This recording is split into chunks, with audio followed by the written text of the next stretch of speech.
Good afternoon, everyone. Am I audible? Can anyone hear me?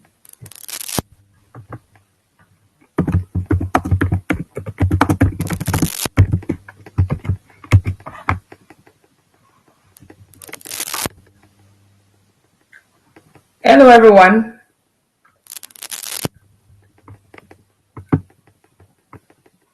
Please let me know if you can hear me.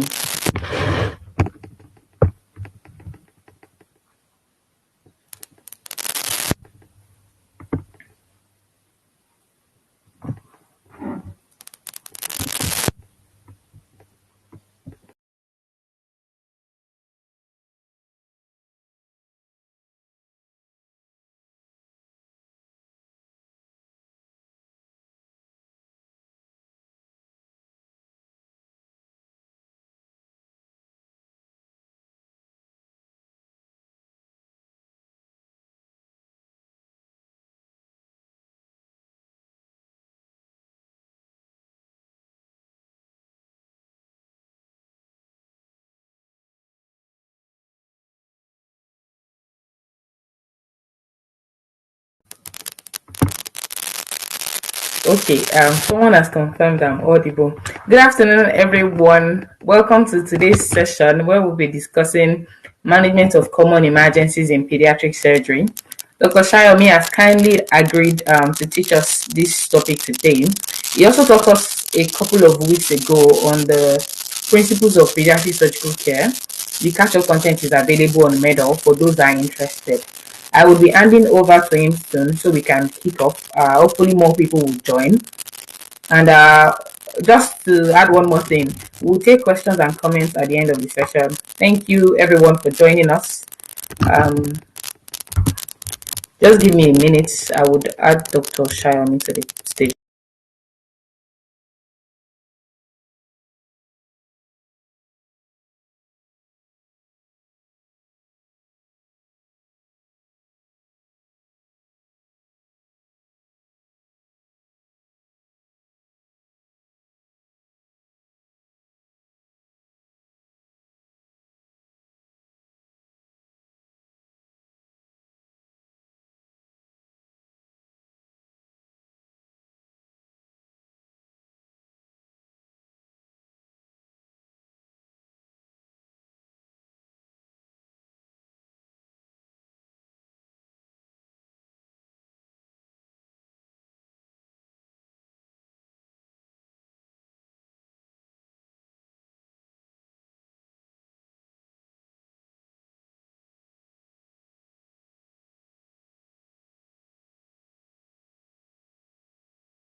We can't hear you, so I think you're muted.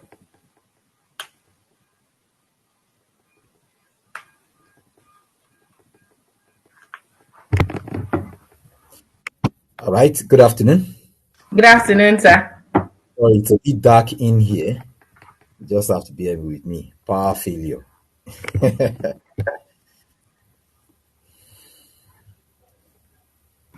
Good afternoon, sir. Yeah. Good afternoon.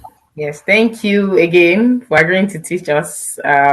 We've all been looking forward to this session. I've just informed the group that we've started, so I hope more people will join. But so as not to waste your time, we can start. All right. All right, thank you. So I would mute and turn off my video now so as not to interrupt. All right. So let me share the slide.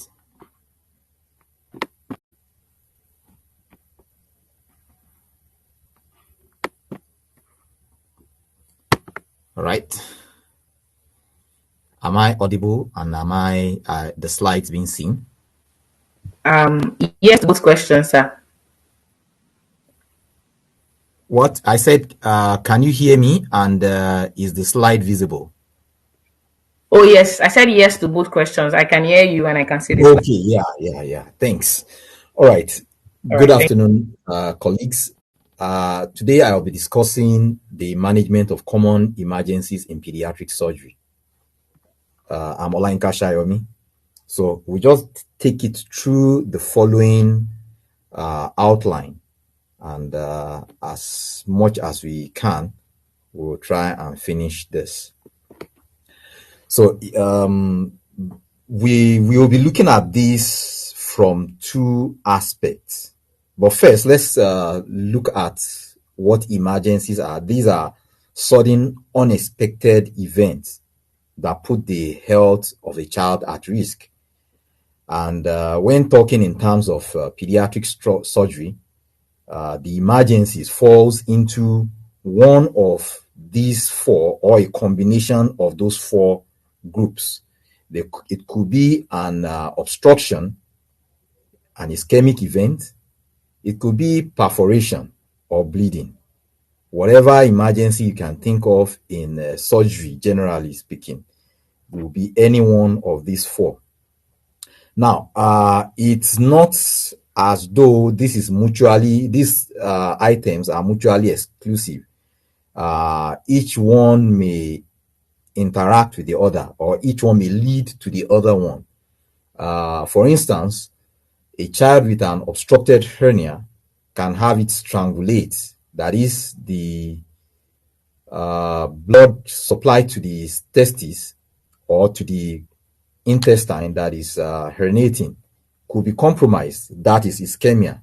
And with time and passage of time, such a bowel that is ischemic can perforate, and they can also be bleeding from the free ends of the vessel. So I've described all four from a single pathology. So they are not mutually exclusive, but one can actually identify these as the basis for surgical emergency. This does not remove the importance of other things that comes to play. For instance, in obstruction, in addition, the child or whoever it is keeps on vomiting. And in the process of vomiting, there is dehydration. Dehydration is, strictly speaking, not a surgical emergency. It is a medical emergency. But a surgeon has to confront dehydration in the process of managing obstruction and even other things such as ischemia and perforation. So there may be an overlap of these categories. But the most important thing is the fact that emergencies puts the health of a child at risk, and that if there is not an urgent and appropriate intervention, there may be a loss of life or organ failure. So the purpose of attending to emergency is to prevent this loss. And one could look at the categories in first way that I have mentioned. I mentioned that it could be looked upon as 4 events. Here you will see that there are 3 events, that is intestinal, or an obstruction, perforation, or vascular accident, in which the ischemia and bleeding are both arms of the vascular accident. And again, one could look at emergencies in children in terms of whether it is congenital, which is something that is common with children, such as a child having malrotation with or without volvulus. And then for children that are presenting much earlier, it may be from a child that has intestinal atresia or an exposed bowel, which is at the risk of perforation, strangulation, and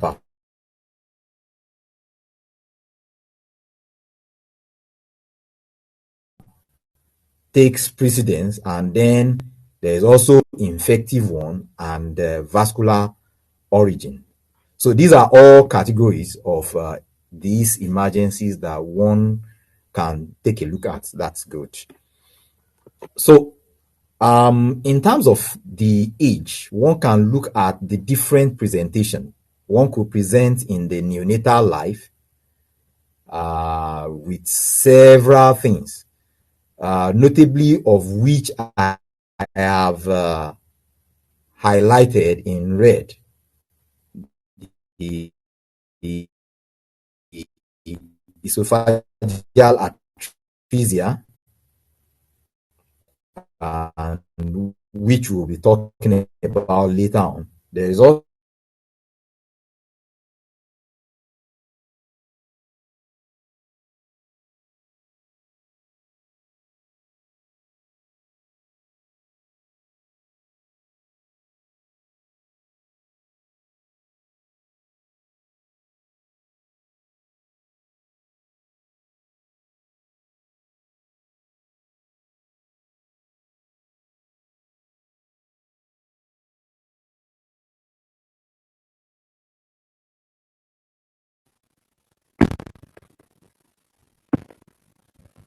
and then one can also have hello.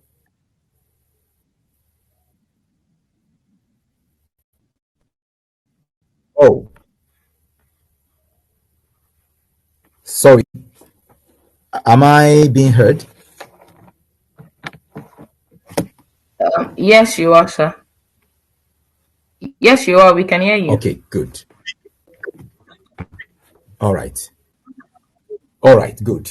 So, things that can occur, especially in early childhood, not exclusive to early childhood, anyways,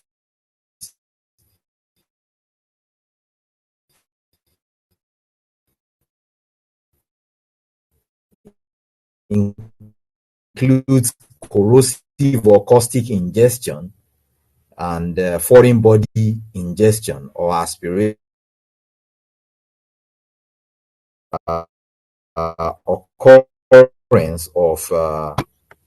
occurrence of testicular torsion, and then other trauma-related injuries.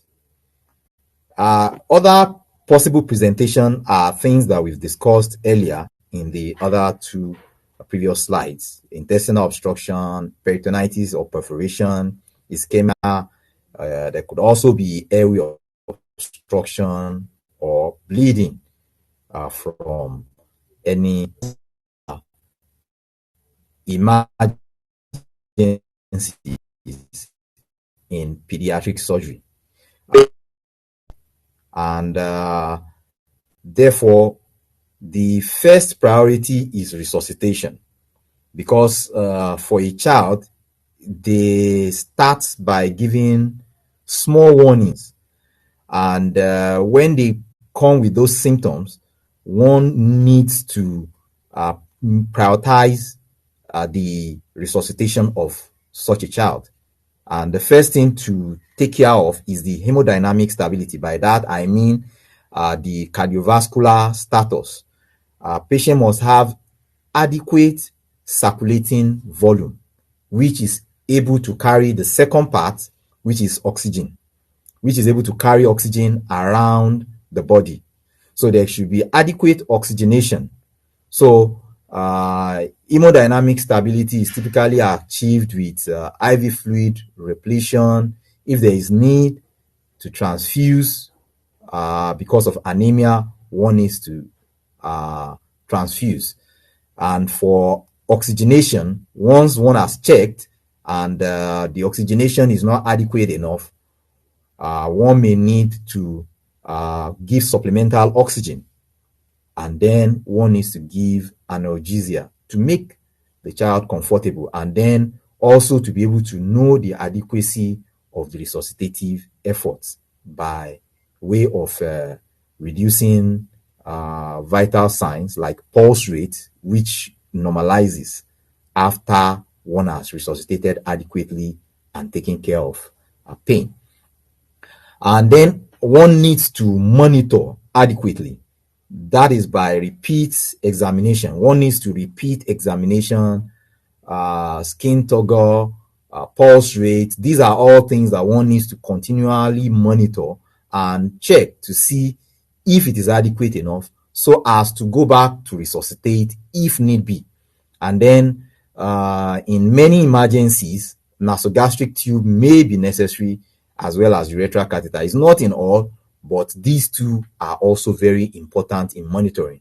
Nasogastric tube, mainly in case of suspected gastrointestinal bleeding, one may need to pass a nasogastric tube, which will help monitor what is coming out. The effluent, if it remains bloody, one can expect that the bleeding is still ongoing.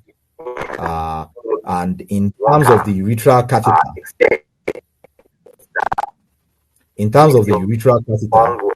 one will be able to monitor the perfusion state of the child.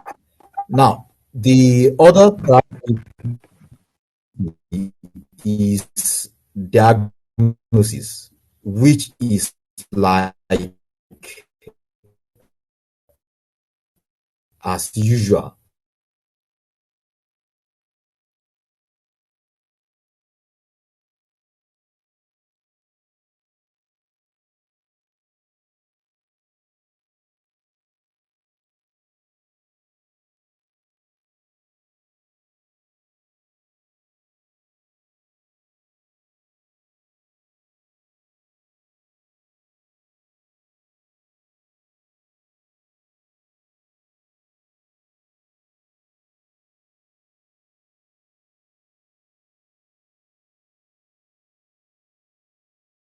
Survey.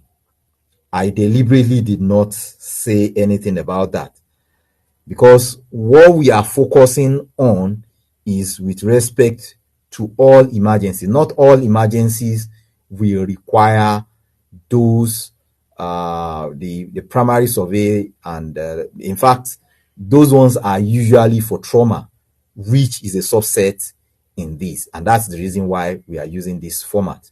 Now, after one has made a definitive diagnosis through the tripod of history, physical finding, and appropriate investigations, one would need to take the definitive care, which includes removing the cause, where in case a patient has perforation with peritonitis, the cause is the source of the peritonitis. So the first thing is to achieve a source control and then reestablish the bowel integrity. That is, reestablish anatomy, and then again you prevent recurrence of such things.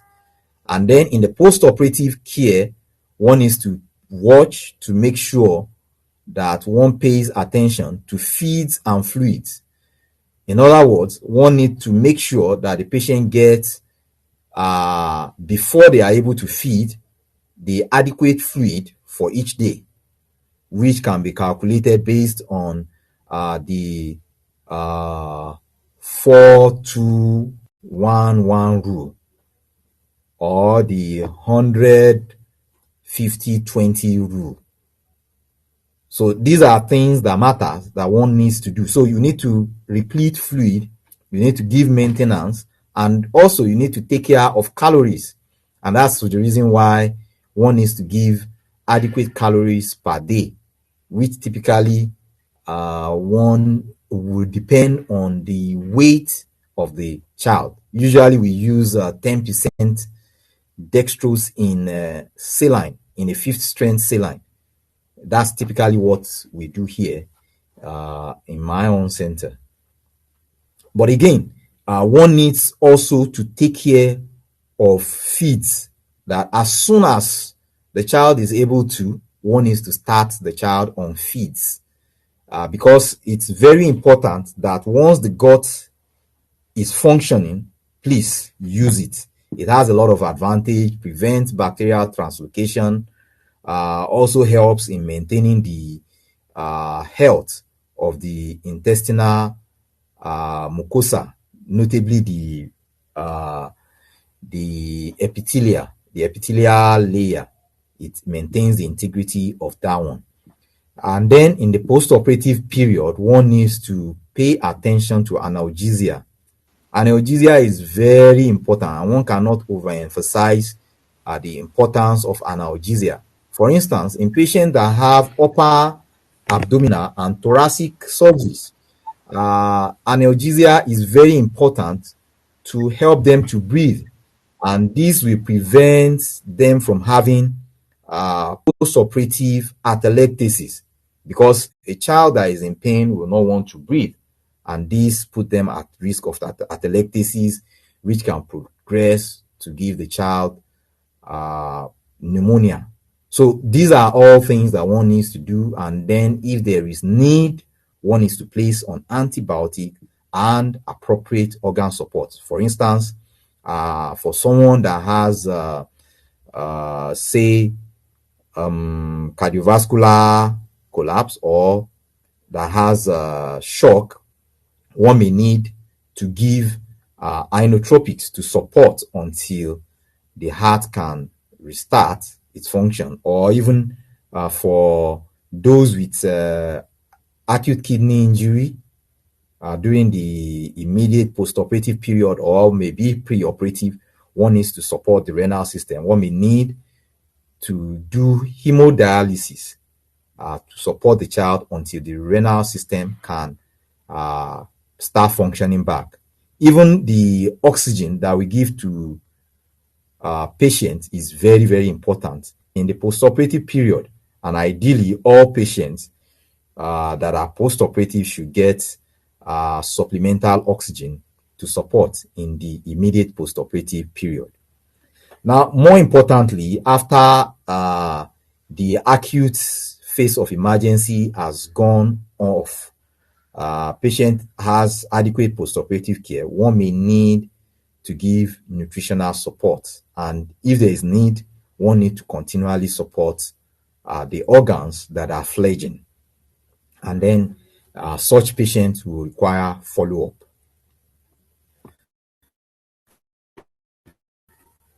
Now, let's look at specific cases that one would need to monitor, to manage, especially the common ones in children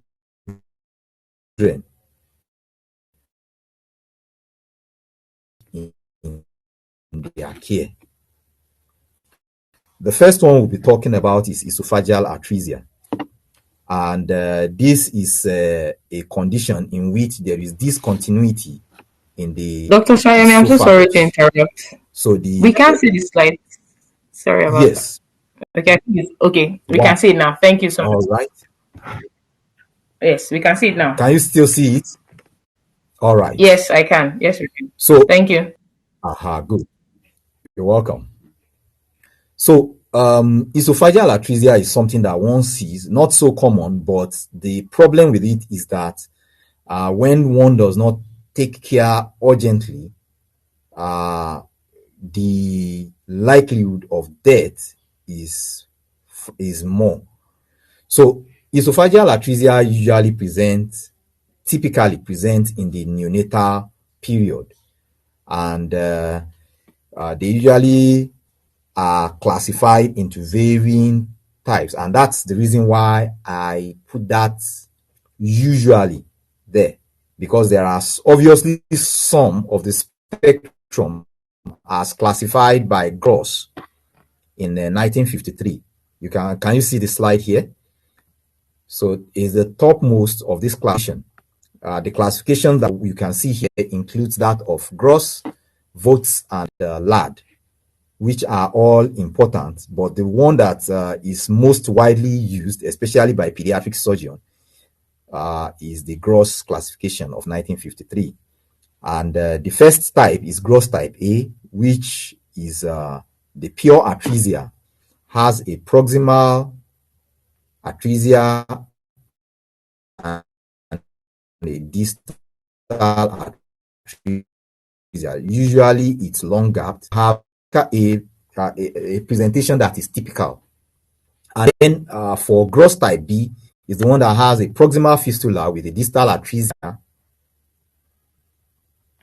and you can see the fistula here, fistula connection to the trachea, and then the distal esophagus is without a fistula.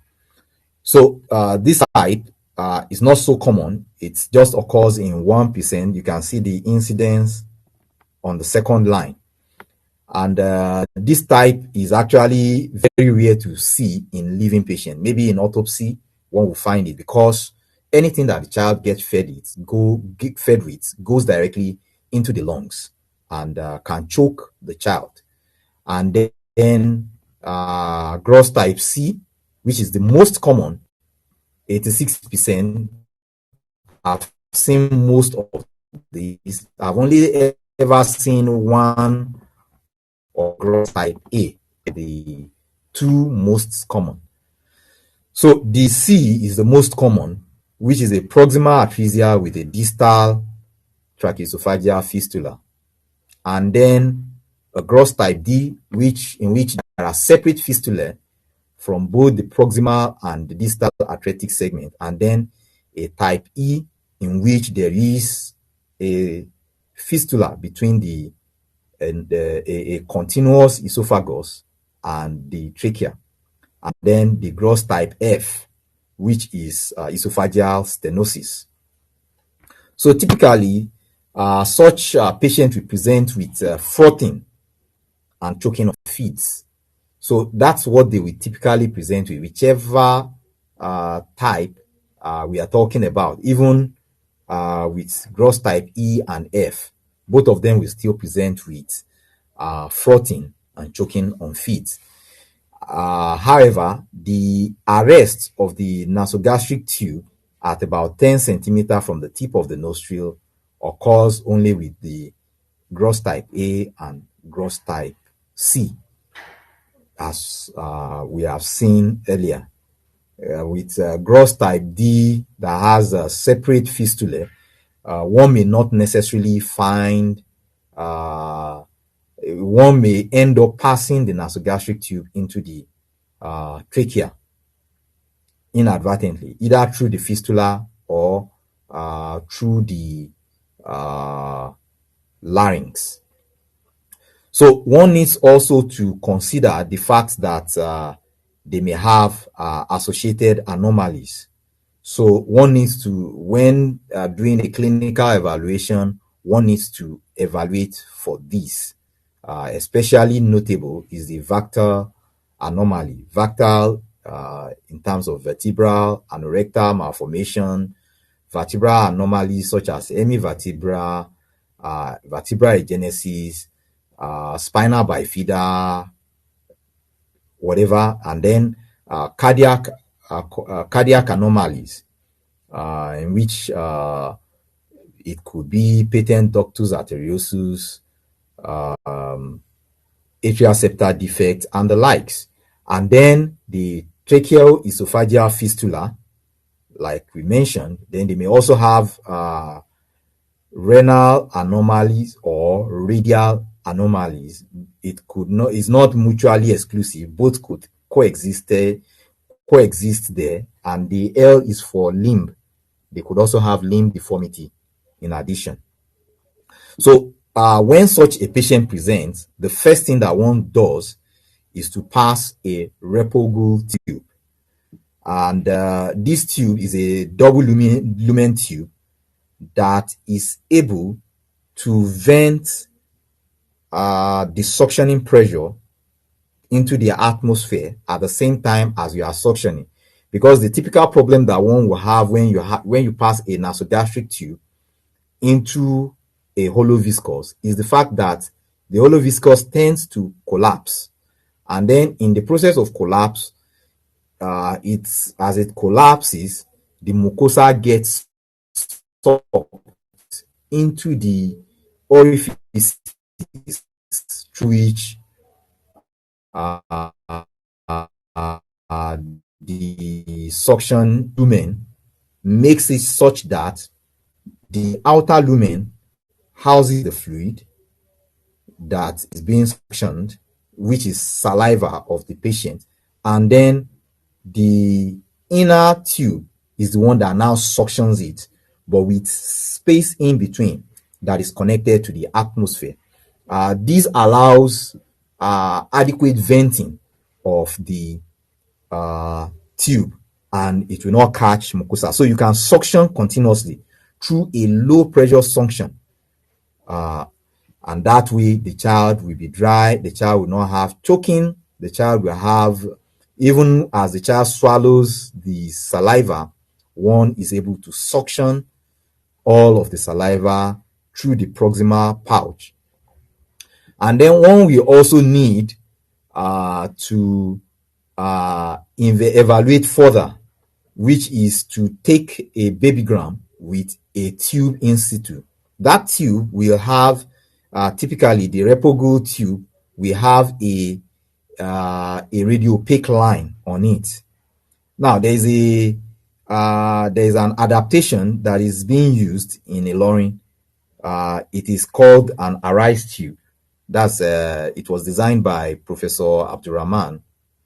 It uses two tubes that one can make using a 5 French feeding tube and placing it in a 10 French feeding tube. So one can now pass that, and then one will be suctioning on the 5 French, which will prevent the mucosa from prolapsing on the 10 French feeding tube, because it has the opportunity of venting through it. It's a bit difficult to describe here, but you should be able to find something about it if you check online. The Arise tube, ARISE. So one can now place such tube. Apologies again, then one Dr. will be able to see. The slides keep Yes. going. Yes, it keeps popping up and off. So I don't know if there's anything. Wow. Okay, so we can see it now. Then after it goes off. But it's coming up. Okay, let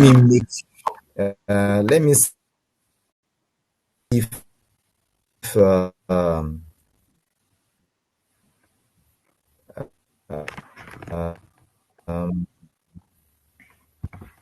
see it now. Yes, we can. Yes, I can. All right. You can see it now. Yes, Good. yes. Thank you. So one would need to do, yes, one would be able to see the distal extent of the pouch. In addition, the babygram will also help us to be able to classify what type of esophageal atresia it is, whether it's a gross type C. If it's a gross type C, which is the most common, one would also see that there is air within the bowel of the child. So that confirms that there is a communication between the trachea and the gastrointestinal tract, the distal gastrointestinal tract, through the distal pouch, as we can see here. So this is what I was describing.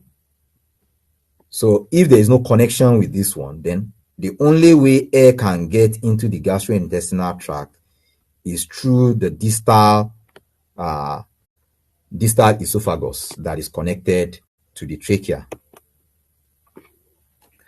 So one would also need an echocardiogram to be able to identify if there is any associated congenital heart defects, and would need a hemogram, electrolyte urea and creatinine, and then to group and cross match as indicated. And then after adequate evaluation of the patient, one needs to classify the child based on the operative risk. There are 3 main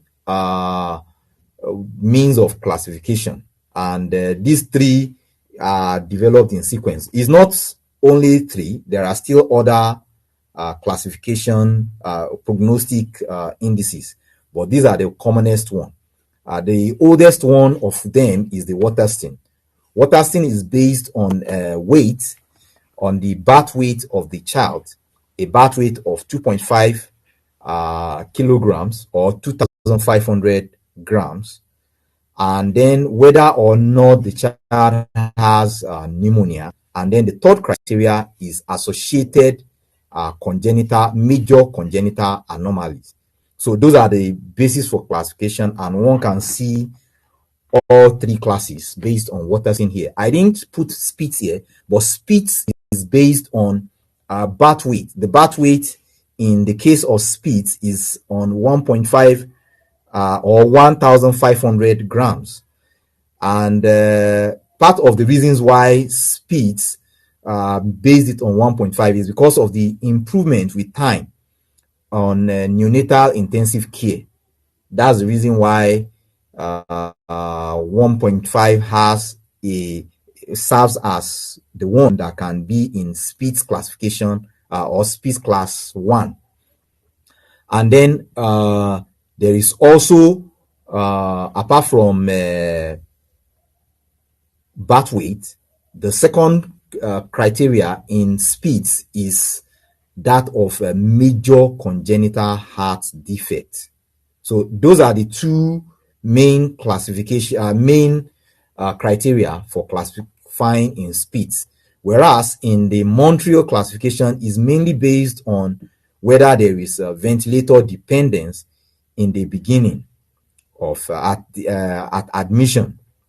So if they don't have any, or if it is minor, or if there is none, no dependence on ventilator, then it can belong to class 1. And if there is no major anomalies, one can have them in class 1. So those are the two criteria for classifying them. And then for those that are ventilator dependent but no other anomalies, they can still be classified as 1. Whereas those that have ventilator dependence with or without major with or without major anomalies, but if they have life-threatening anomalies, they are automatically class 2. So once one has classified, one can now determine what management one would do. For class 1 and 2, or class A and B, one can still do a primary esophagostomy for such a child. And this is something that is very important. It's because what is being done for the child is a major procedure that one can only do on very healthy infants. So one can do a primary esophagostomy for fit children with a gross type C esophageal atresia. However, for those that have a gross type A, for instance, it's usually a long gap anomaly. You can see here the defect is quite wide. So for such a patient, one would need to do an esophageal replacement. And the replacement typically could be with the colonic interposition. One could also do a gastric pull-up. But in the interim, so that the child will be able to grow, so that they can bear the major surgeries that will be done, the first thing to do for them is to put them on a cervical esophagostomy, that is bringing out the esophagus through the neck so that saliva will be able to drool out, and then one can also give them sham feeding. Then in addition, such patients will have a gastrostomy. So a tube gastrostomy through which they can be feeding, and then while feeding them simultaneously, one also gives them sham feeding, which will help them to also maintain the suckling reflex. And also in those patients that have gross type C, one can do the procedure if they are Waterston 3. If they are Waterston C or Spitz class 3 or Montreal class 3. These are categories that one may need to do a bridge for. That is the cervical esophagostomy, and then a gastrostomy for feeding, a feeding gastrostomy, and then later on one can now do esophageal replacement. So that is that with esophageal atresia. I won't talk much about the management later on. Now, the second issue that we'll be talking about is the midgut malrotation with volvulus. And this is a problem with rotation and fixation of the midgut and is a potential source of intestinal loss, especially if the baby develops volvulus. Typically, it occurs as a result of problem with embryology, development, in utero development, in which during the second week the gut is still by the fourth week of development the gut is just a straight tube that is supplied by the superior mesenteric artery. That's the midgut. Then later on, as development goes on, there is rapid elongation of the midgut, which causes the physiologic herniation. And during this herniation, a lot of bowel develops and goes out of the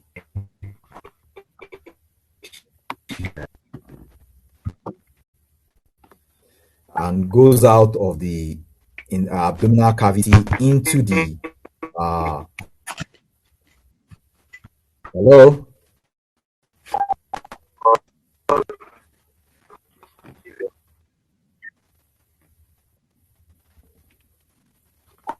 So it seems there is a problem.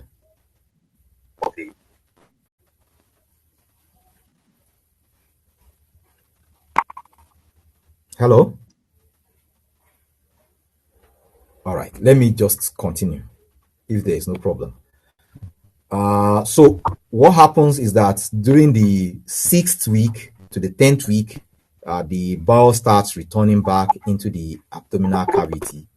And by the end of the 16th week, the bowel would have returned. In the process of returning, the duodenum goes through a rotation around to the right of the superior mesenteric artery. It starts the rotation from that side in a 270 degrees rotation, and then the placement is such that the duodenojejunal junction, which is a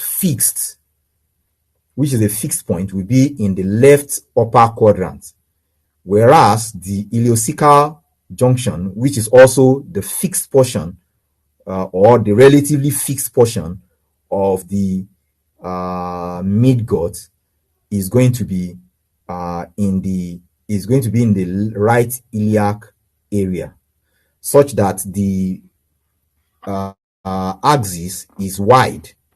Now, in the case of malrotation or non-rotation, as the case may be, the gap between the two mobile parts, which is the cecum, the two fixed parts, the cecum and the duodenojejunal junction, is so narrow, and then the axis is now prone to twisting, which is what causes it to be prone to volvulus.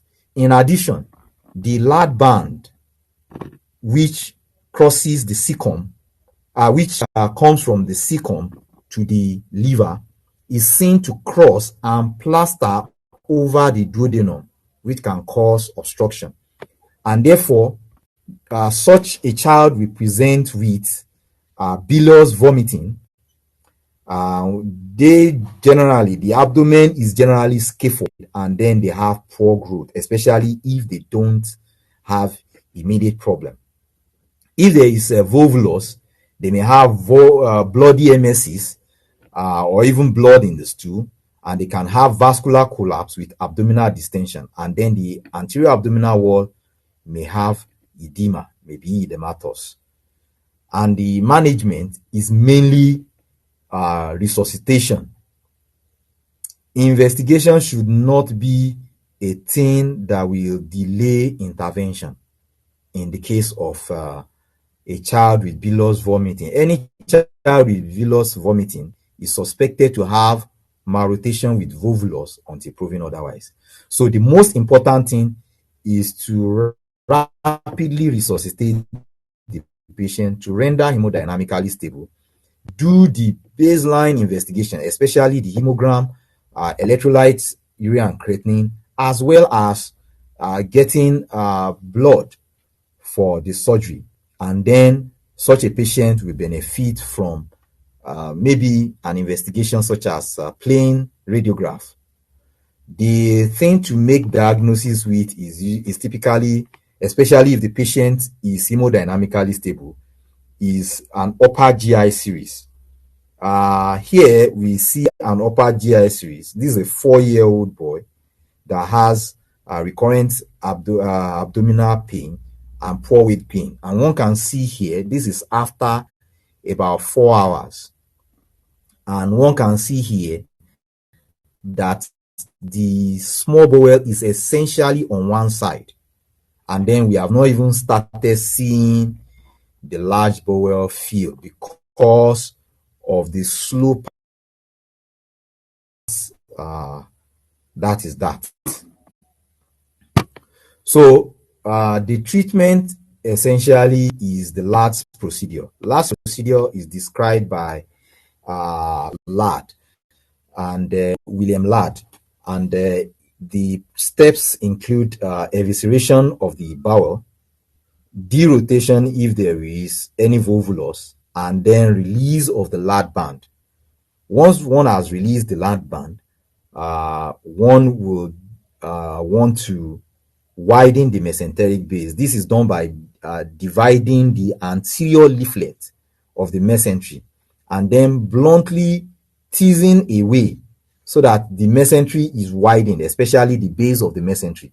One widens it so that that narrow axis is widened and then it's less prone to volvulus.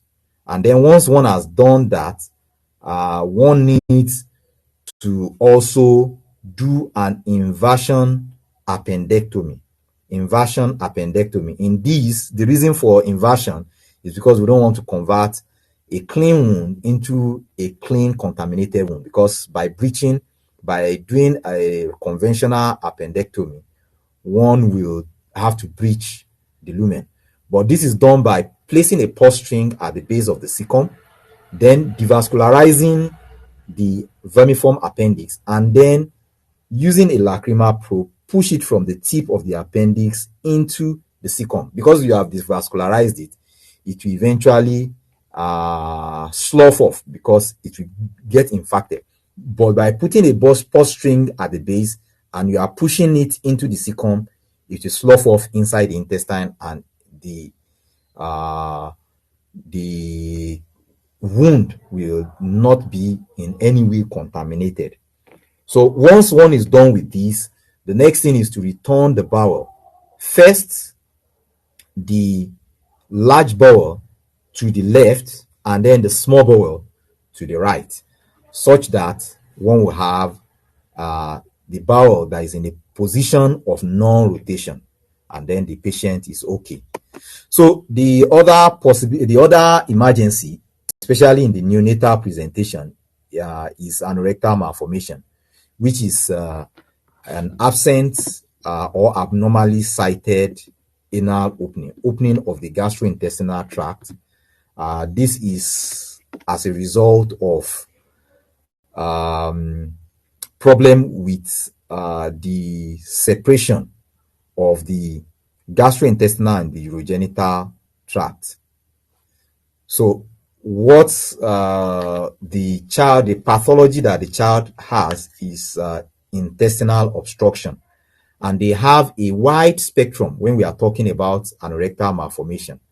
Sorry, I didn't remember to put up a classification for it, but the most important thing is that it is an intestinal obstruction.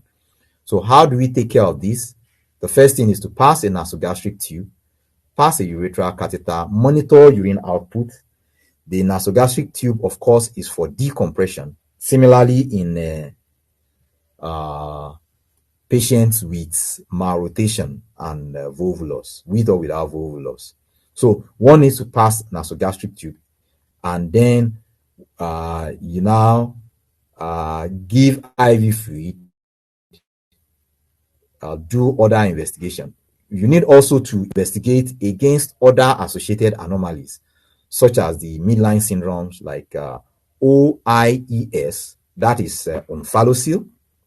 O is omphalocele. imperforate anus. Sorry, we don't use imperforate anus again. We use anorectal malformation, but for the purpose of this, it is imperfect anus. And this one is the cloacal extrophy. Cloacal extrophy specifically. Sorry, I didn't bring a picture of this, but never mind. And then this one is spinal defect or spinal dystrophism. And then anorectal malformation, of course, is associated with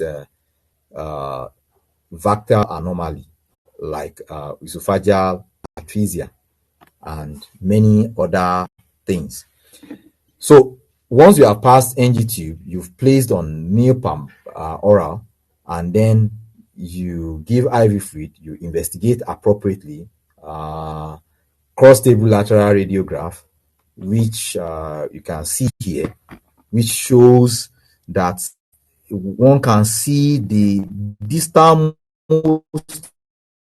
pouch. This is typically done after at least 24 hours after delivery. This is to allow air to come in, and then one will see height of the rectal pouch is probed. Then an air is taken from the lateral aspect with a at the cleft, the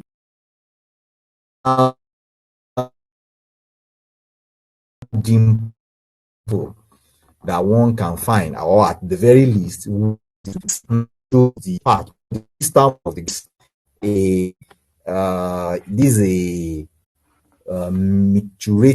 this is a retrograde study with micturating phase, and one can see here, this is the rectum high up there. This is for the same patient. The rectum is high up there, and then one can see the fistula with bladder neck. So this is a rectal bladder neck fistula in the case of this patient. So one would need to investigate, do an echocardiogram, because they commonly have anorectal, in addition to anorectal malformation, they have congenital heart defect. But again, this, especially in case of emergency, if it's delaying, one does not necessarily need to do it for a colostomy. So in addition, one needs to now make a decision based on the information that one has. For those with a high anomaly, such as rectobladder neck fistula that we have seen earlier, one would want to do a staged procedure, which is started with a colostomy, and the colostomy, after the colostomy,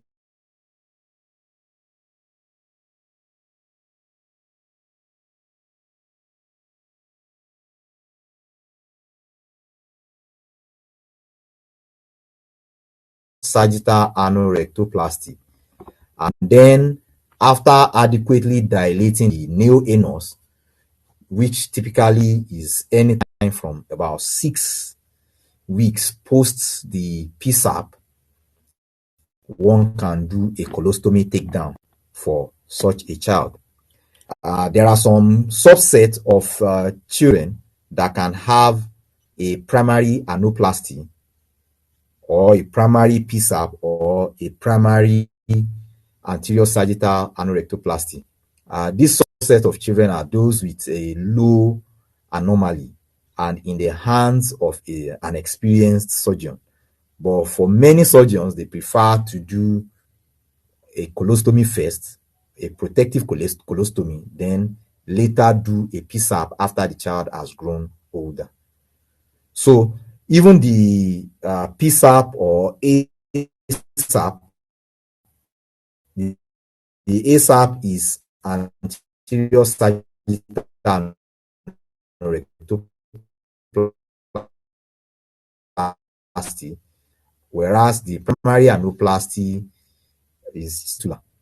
So that is what is done.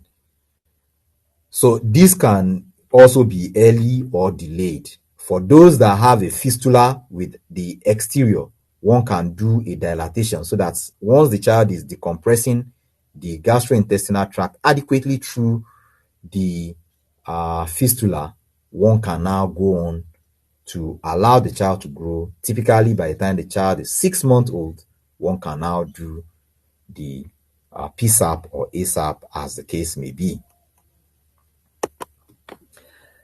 Infantile hypertrophic pyloric stenosis is is a disease of infants. Well, there are neonates that do have it, and it starts typically in the neonatal life, but in our environment here, many of them will present after the end of the neonatal life. And a lot of parents have been known to associate it with some local old wives' tales, and that makes some babies suffer needlessly. So this is a relatively common acquired emergency, and it's 1 in 300 to 900 live births. It's more in male infants, 4 to 1, maybe as small as high as 6 to 1, but typically it's 4 to 1 in many literatures. And then it starts typically in the 3rd week of life, and then it may even stay up till the 8th week of life. And the presentation is typically with projectile non-bilous vomiting. The child is typically eager to feed immediately after the emesis. So the child continues to feed and is eager to feed. The child is hungry. The child feeds a lot, but the child vomits almost immediately. And typically, when you ask the parent will be able to confirm that even what the child vomits is more than all that the child has been fed with, especially those that are formula feeding. So the patient will present with severe dehydration, and they are usually acidotic. And when one examines such a patient, there will be a palpable olive in the right upper quadrant. These patients usually, to be able to palpate the child, one can ask the mother to breastfeed the child, and with the surgeon to the left of the child, as the child is being breastfed, one can now palpate. In addition, one can place the typically you use your left hand to palpate, so the right hand can be used to back the spine of the child so that you can palpate against the other hand, and then you'll be able to feel it in the right upper quadrant, the olive mass. It's oblong kind of mass. One needs to pass a nasogastric tube for aspirating whatever is there. Again, the nasogastric tube will also be useful in an investigation, which I will describe later on. But the first thing is to use it for decompression. Then after decompression, one needs to also replete the fluid. One needs to rehydrate. Typically, you rehydrate using intravenous normal saline. You rehydrate with normal saline, and then subsequently you now place on maintenance fluid, which typically is half strength saline or 5% in half strength saline. That's the typical maintenance fluid for IHPS. And then you give the child with 1/3 to 2/3 maintenance in addition to the maintenance. So 5/3 maintenance. That's what the child can go with. And in every 500 mils of the maintenance fluid, one adds a 20 millimoles of injection KCl. So one needs to investigate the child appropriately, and the electrolyte urea and creatinine, one will find the child has hypokalemia, hyponatremia, hypochloremia, metabolic acidosis, and the bicarbonate typically is acidotic, so it will be quite low because of the metabolic acidosis. Of course, we all should know about the paradoxic aciduria, which may not be found, especially if it has not stayed long enough. So, an ultrasound should be undertaken.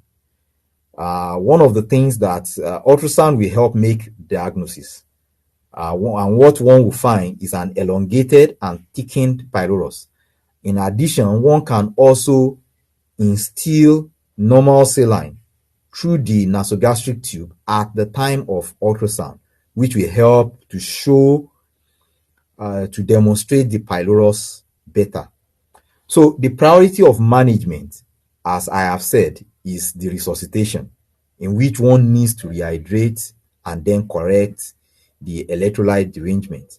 And the definitive care is Ramstead pyloromyotomy. What is done with Ramstead pyloromyotomy is that through a right upper quadrant incision, one will deliver the pylorus into the wound.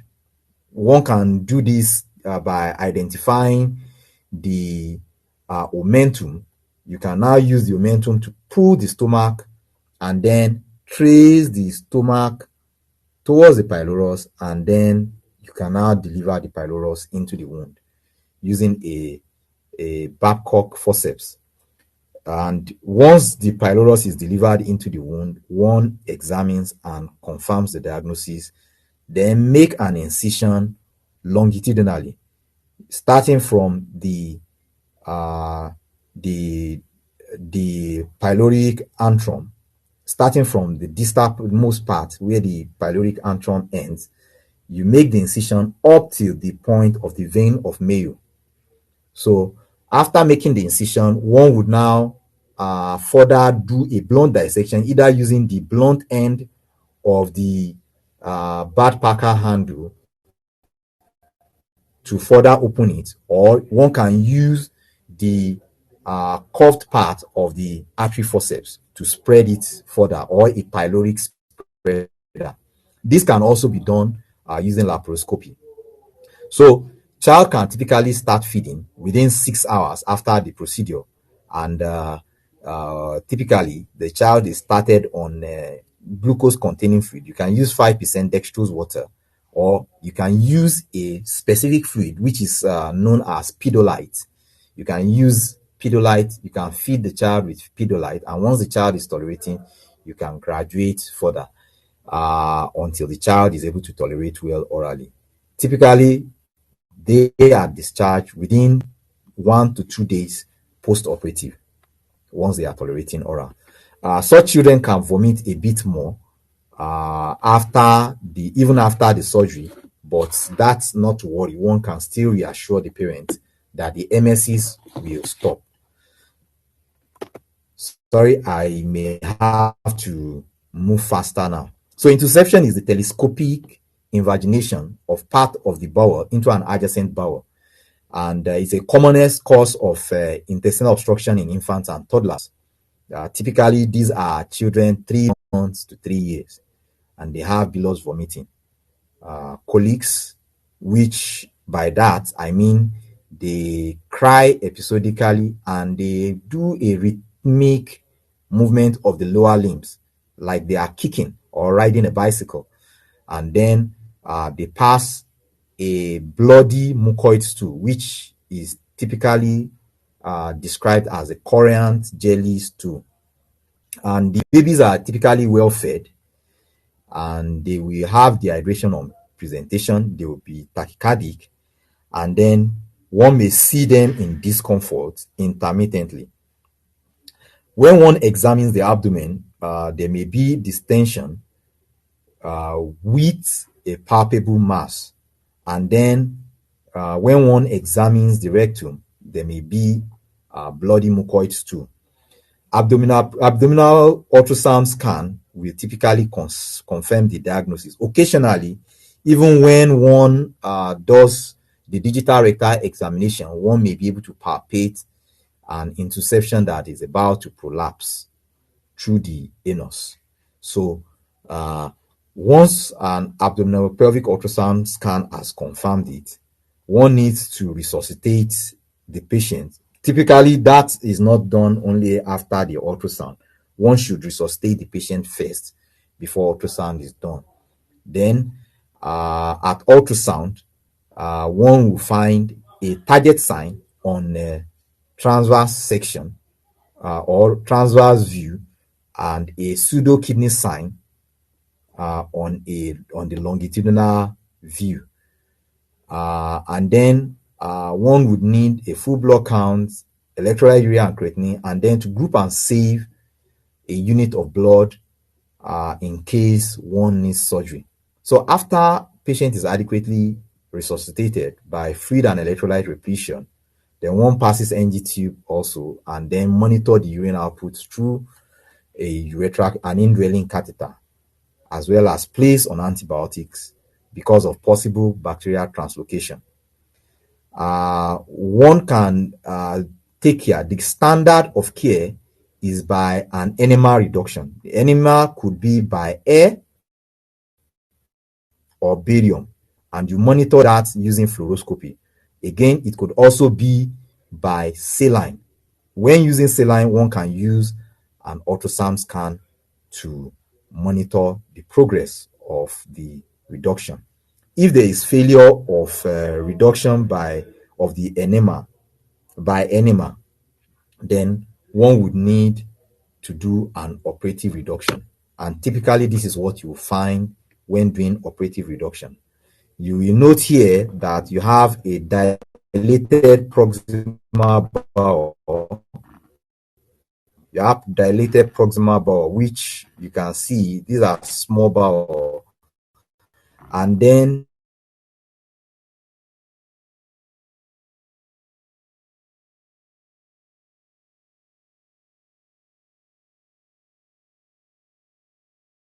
septum and into PN. So what one does is to start from distally and start milking it oralward, milking it towards the oral direction, away from the anal ward direction until it is totally milked. What one needs to avoid is to pull the bowel from this end. You don't pull from the end where the small bowel is coming from. Rather, you milk it from distally oralward, and then you need to intermittently warm the bowel such that by applying a warm pack, such that the edema reduces and gives you the chances of success without needing an intestinal resection and anastomosis. Another pathology that I would want to talk about is what happens in later childhood and in adolescence, which is acute appendicitis, which is the inflammation of the vermiform appendix. It's caused typically by the blockage of the lumen, either by fruit seed, worms, or tumor. Again, it could also be caused by lymphoid hyperplasia.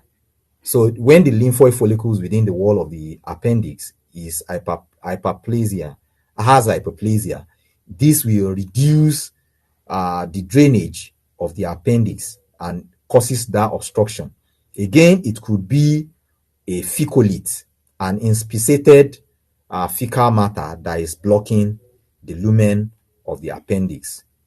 So typically the patient will present with a right lower abdominal pain, anorexia, which are the most common symptoms.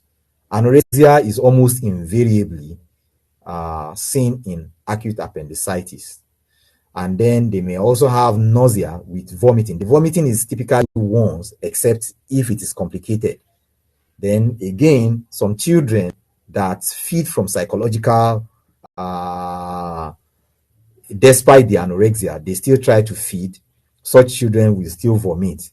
Occasionally, they may have diarrhea, especially for pelvic appendix that is irritating the rectum. So they may have diarrhea. And then, if it is irritating the bladder, they may have frequency and dysuria. Then, once appendix is not complicated, they typically have low-grade fever.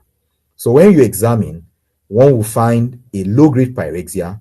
They will usually have right lower abdominal tenderness. It's described as a point tenderness, which is found over the McBurney's point. And then one may have other signs. And we need to investigate such a child. WBC will show leukocytosis, and then ultrasound will show a non-compressible appendix, a tubular blind ending non-compressible structure, and it is aperistaltic. Then one will find it is 7 millimeters thick. One can also find ficolite within the lumen, and then there may be increased periappendiceal fluid, which, if it has a high level mobile internal echoes, one would be thinking of a complicated appendicitis, either appendiceal abscess or that it's ruptured. So one needs to place on IV fluid, analgesics, and then the standard of care is an appendectomy, which can be done either open or laparoscopically.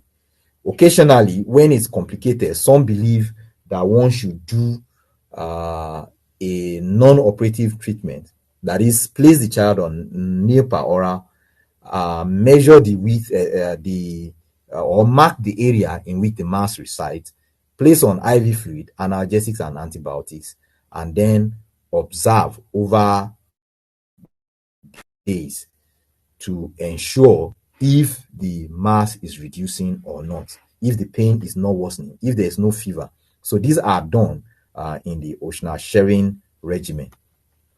But otherwise, some believe that one should just go straight and do an appendectomy, and that if the base of the cecum is inflamed as well, it's better to just take out the cecum and appendix and then do a primary anastomosis of the terminal ileum with the ascending colon. Now, sorry, I won't be talking about typhoid intestinal perforation, which should not be a common disease. A bit about it. Typhoid intestinal perforation. The most important thing in making diagnosis is that fever precedes the generalized abdominal pain. And then when one examines them, they typically have, they are generally sick patients, febrile, and they are toxic looking. That is, they look sick as though they want to die. The abdomen is usually distended, and then there is severe tenderness. When one does a tap on the umbilicus, there is excruciating pain that is elicited. Or if the child coughs, the child feels a severe pain, which is a way to demonstrate a rebound tenderness. One does not necessarily need to demonstrate a rebound tenderness. And then one can also find on digital rectal examination a tender anterior rectal wall. So for such a patient, one will resuscitate by doing intravenous fluid repletion and electrolyte replacement. And then one will transfuse those that need transfusion, as well as give blood when children need it. For a fully resuscitated patient that is making adequate urine, one will do a laparotomy under general anesthesia, and then identify the point of perforation, then do a source control by either simply closing it or resecting a segment that is diseased. If the segment is diseased, one needs to resect a segment, especially those with multiple perforation. When perforation is close to the ileocecal junction, one may need to take out the cecum and then do an ileo ascending colon anastomosis. And then one continues the patient on nasogastric suctioning or nasogastric intubation until patient is stable, and then start oral intake with such patients. Typhoid intestinal perforation is actually quite much in our environment, and it should not be as much as we are having it. Now, let's go on to the last one, which is testicular torsion, and it's commonest in the early teens. It also occurs in the neonatal life and even prenatally, but that type is the extravaginal, which happens in about 4%. That's 4% of all testicular torsion. And those are children that are found. That one is not an emergency, mind you, because typically what you find is after this has already happened. So they have extravagina. The meaning is that the cord is twisted with the entire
Hello everyone. Apologies for the break in the session. It seems Dr. Sayomi is having some trouble with his network, but we'll be back shortly. We're almost at the end of the session, so please just bear with us. Thank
So sorry about that. I think the network must have acted up. I had to change both my network and the browser. Am I audible now? Yes, you are. Welcome back, sir. So sorry about that. So from what I understand, it's the testicular torsion that we I was totally lost from. So I'll start from there.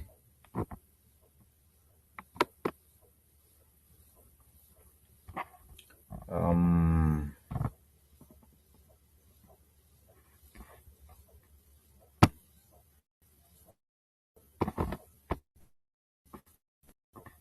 Sorry, just a minute.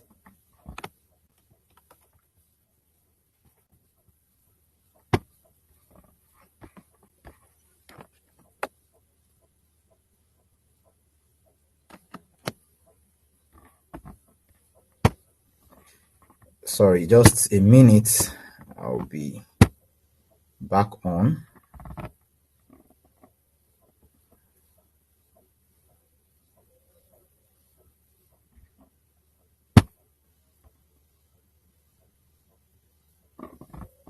Okay. All right. So I believe we were able to hear when I was talking about acute appendicitis.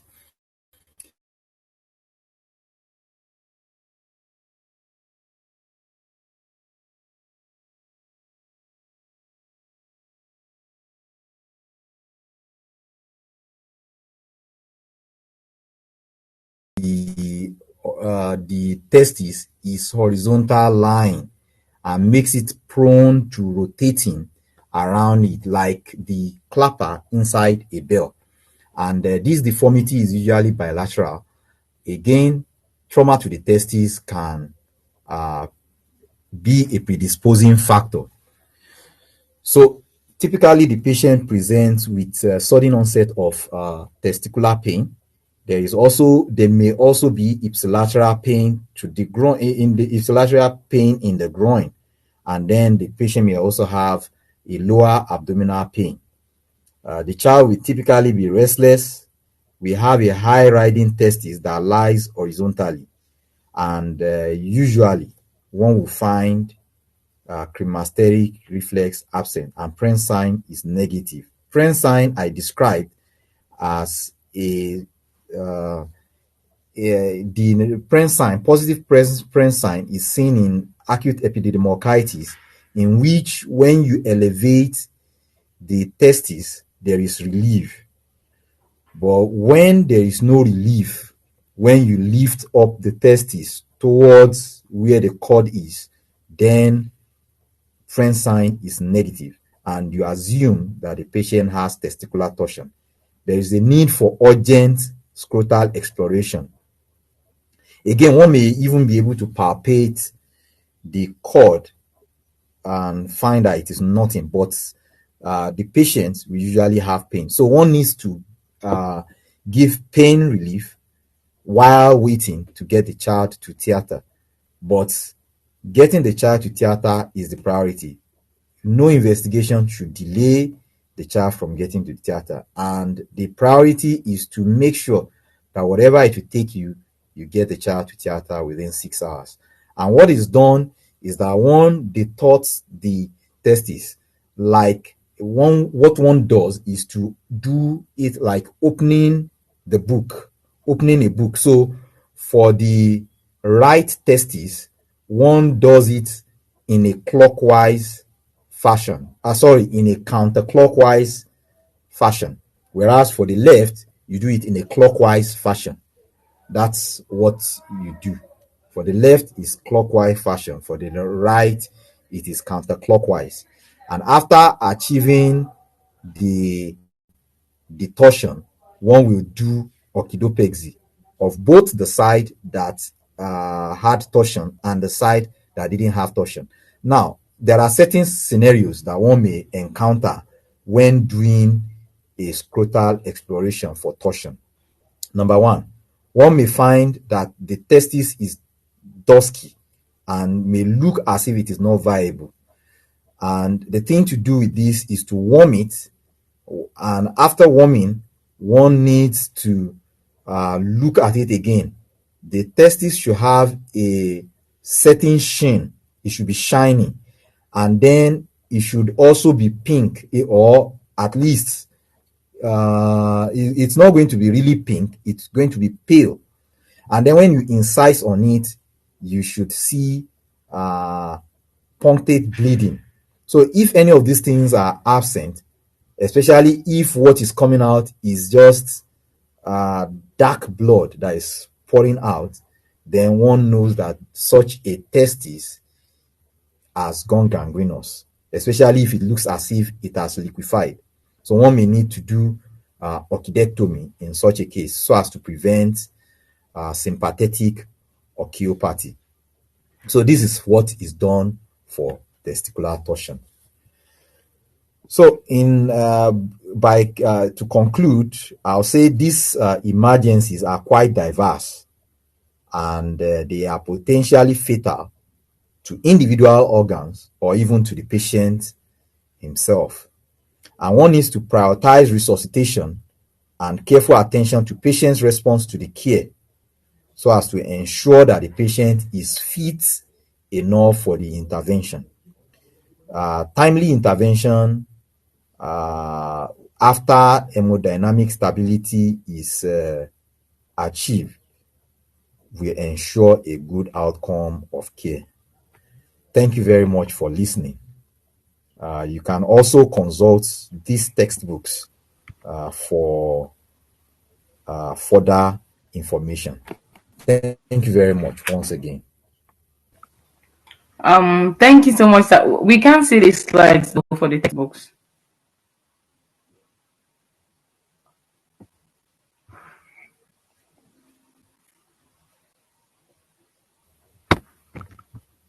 Yeah. Am I still audible? Yes, you are, but we can't see the slides for the textbooks you mentioned. I just finished, or you didn't see at all. I just logged off the slide. No. Okay. All right, sir. We have 3 questions. So the first question, can you see the chat box? Yes, I can see the chat box. Let me go through them. Okay. So the first question is from Dr. Adi, who asks about clinical. What are your clinical priorities post stabilization after surgery in a child with congenital heart disease who has single ventricle and had a ventricular assist device inserted? Okay. Well, for that, it's not within the scope of what we are doing. What we are actually looking at is pediatric surgery. And by pediatric surgery, we are looking at the core pediatric surgery specialty, not pediatric cardiac surgery. That's within the domain of cardiothoracic surgery. So we won't go into that. Okay, sir. He also asked about how is antibiotic resistance limited in febrile UTIs among children, especially in countries where you can buy over-the-counter antibiotics? Oh, that's more of a medical thing. You can't limit it in those kind of patients because already that is compromising. The cause of problem is because in a country like ours, you can buy antibiotics without prescription. That's what you are asking about. And febrile urinary tract infections among children, one can't really limit it. Are you getting me? This is also a medical question. And the focus of our discussion is surgical. So strictly speaking, we are talking about pediatric surgical emergencies. Really sorry about that, but this is more of a medical thing. So this is more of a thing about regulation. To be able to achieve this, one would need regulation. And that's what can help in the case or in the scenario that he has asked. Okay, thanks. Just going quickly to the last question.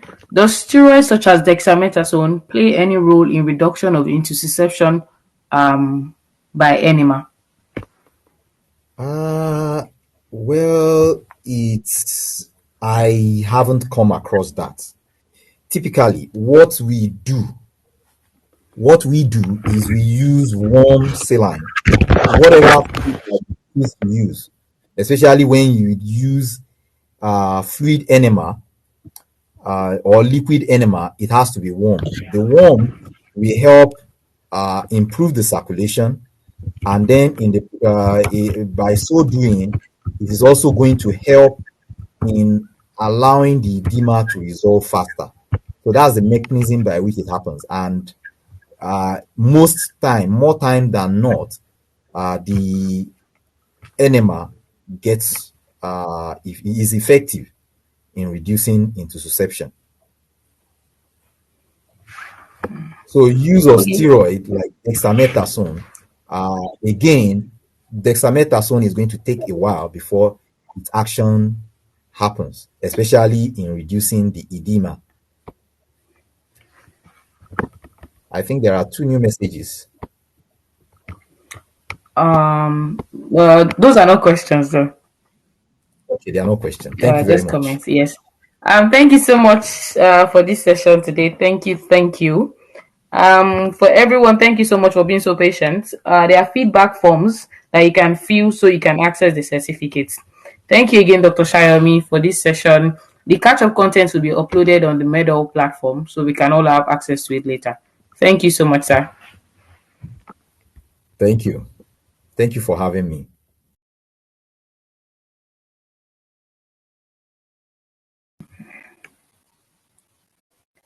Okay, so we've come to the end of the session. I would end the session now. Thank you everyone for attending.